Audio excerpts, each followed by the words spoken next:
they are all heavily where the US is invested in terms of foreign policy. So there is Egypt, there is Ukraine, there is Argentina, and there is Pakistan. These are the 4 biggest users of IMF resources over the last 40 years.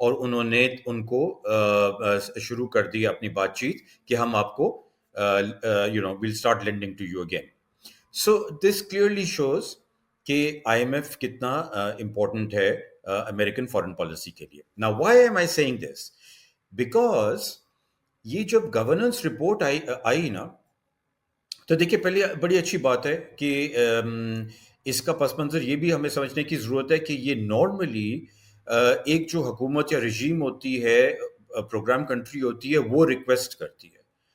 So for all practical purposes this is voluntary, right?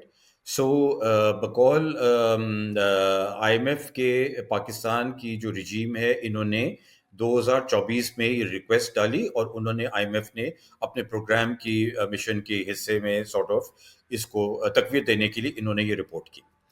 But report میں اگر آپ دیکھیں گہرائی میں تو آپ دیکھیں گے تو بہت اچھی باتیں انہوں نے لکھی ہیں, اس میں کوئی شک نہیں ہے کہ پاکستان کی جو گورننس کی فیلیئرز ہیں, گیپس ہیں, وہ تو سارے انہوں نے انسٹیٹیوشنل ویکنیسز ہیں جس کا وہ کہتے ہیں کہ میکرو اکنامک کوئی اس کا امپلیکیشنز ہو سکتی ہیں, وہ تو انہوں نے کافی ڈیٹیل میں ان کو ہائی لائٹ کیا. مگر جو چیزیں پاکستان کو پیچھے کر رہی ہیں گورننس کے حوالے سے, آگے نہیں آنے دے رہی ہیں پچھلے 4-5 دہائیوں سے, ان کا تو تذکرہ ہی نہیں ہے. فار ایگزامپل کانسٹیٹیوشن, ایک رجیم نے, یہی رجیم نے جسے ریکویسٹ کی گورننس رپورٹ, انہوں نے کانسٹیٹیوشن پاکستان کی کانسٹیٹیوشن کو پامال کیا. انہوں نے اب اسی کانسٹیٹیوشن کو مسخ کیا, رائٹ. انہوں نے اس میں بنیادی چینجز لے کے آ رہے ہیں کہ دس is no longer the 1973 constitution. So the IMF doesn't touch something like this.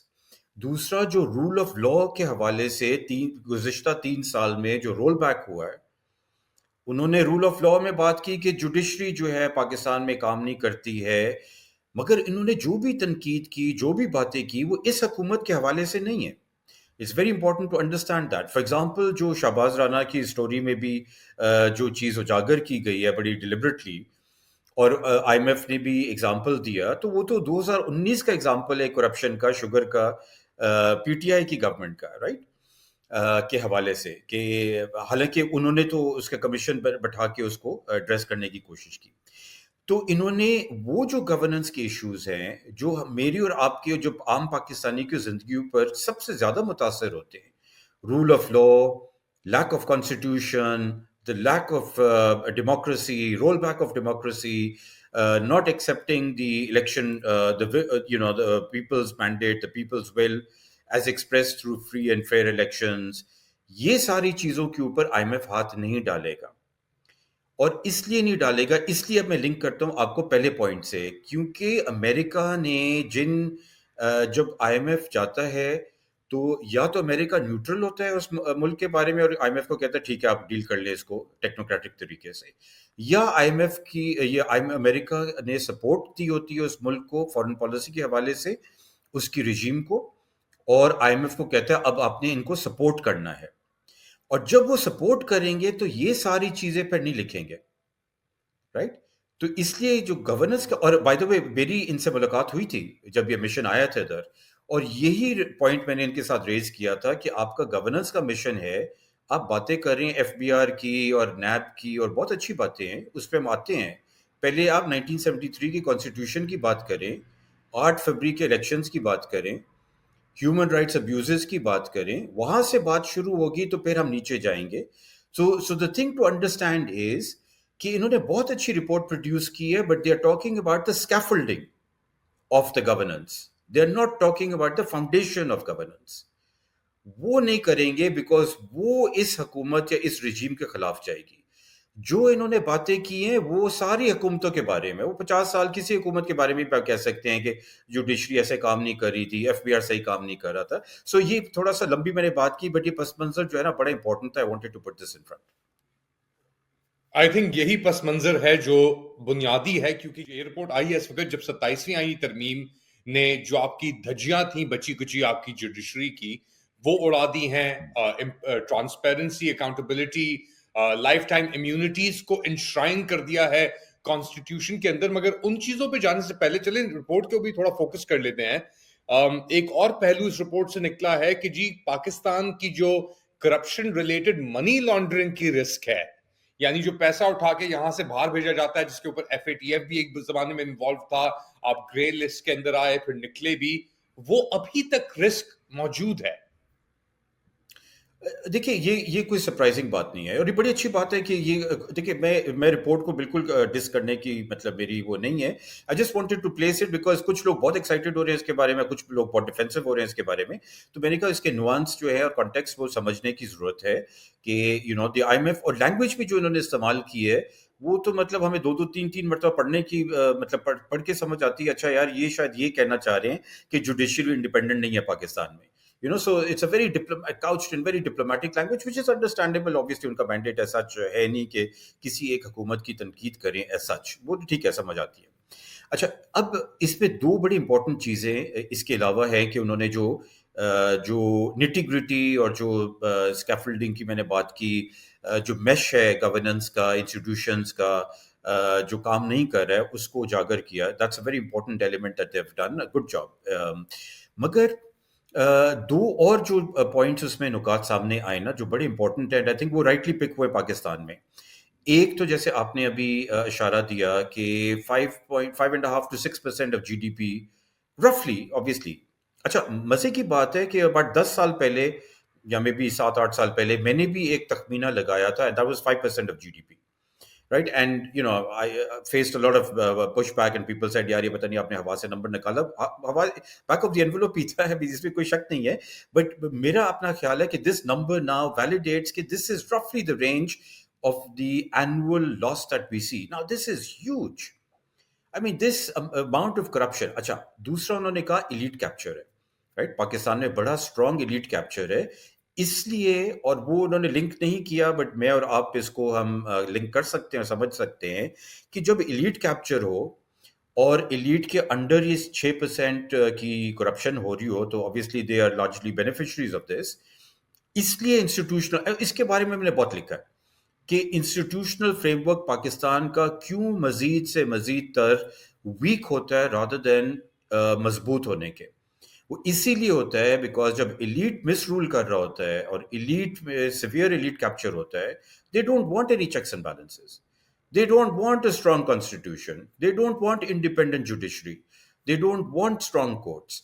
Right, so مطلب وہ بنائیں گے ایک کانسٹیٹیوشنل کورٹ جس کے اوپر ایک کیئر ٹیکر چیف منسٹر بیٹھا ہوگا کے پی کا، جو کہ اب وہ دیکھ رہا ہوگا کہ کے پی میں جو میں نے بھرتیاں کی تھیں وہ غلطیاں غیر آئینی کیوں ہیں. رائٹ، سو یا ان کو جو کے پی کی حکومت جو نکال رہی ہے ان لوگوں کو، دیٹ از illegal, not کہ جو میں نے بھرتیاں کی تھی. Now this is the kind of courts we have, right? So the elite capture is never going to. So ایک تو یہ بڑا important نقطہ اس سے سامنے ہے, and I think we should play up on this.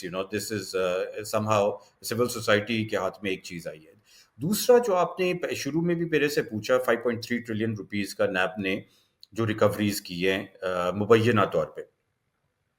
دیکھیے نیب کے نمبرز بالکل کوئی اس میں کوئی مصدقہ نمبر نہیں ہے. ہاں they're not, I mean they just pull these numbers out. For example, so یہ جو 5.3 ٹریلین ہے, it sounds really impressive.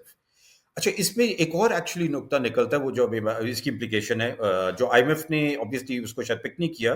They just took the 5.3 trillion rupees at face value. وہ سادہ لوگ ہیں تو انہوں نے کہا یار یہ انہوں نے کہا ہوگا تو یہ بالکل صحیح ہوگا, نیب نے صحیح کہا. اچھا نیب نے یہ نمبر کہاں سے نکالا؟ نیب کہہ رہی ہے کہ ہم نے کوئی سندھ میں مینگروو فارسٹ تھے, وہ کسی نے بڈیرے یا کسی نے قبضے میں کر لیے کسی شخص نے, تو ہم نے وہاں سے ریکور کیا. اب وہ ہمیں نہیں پتا وہ 5.3 ٹریلین روپیز کا لینڈ ہے یا 1 ٹریلین روپیز کا لینڈ یا 800. So they've come up with a number, let's assume this number. Safe assumption is کہ نیب نے شروع سے, ابھی یہ حکومت کے انڈر نہیں, شروع دن سے نیب نے اپنی کارکردگی کو اوور انفلیٹ کیا. رائٹ, یہ ہمیشہ اگر وہ کہتے ہیں نا کہ ہم نے اتنی 600 ارب روپے کی ایک سال انہوں نے کہا ریکوری کی, تو میں کہا بجٹ میں کہاں نظر آ رہی بھائی 600 ارب روپے؟ یہ تو پھر ٹریجری اکاؤنٹ 1 میں آنا چاہیے. حکومت کے پاس یہ پیسہ, حکومت کے پاس تو 5 ارب آ رہا تھا. تو یہ انفلیٹ کرتے ہیں نمبرز. اس کا مطلب کیا ہے, امپلیکیشن کیا؟ جو آئی ایم ایف اور میرے جو نمبرز ہیں شو کرتا ہے کہ we are underestimating the level of corruption in Pakistan.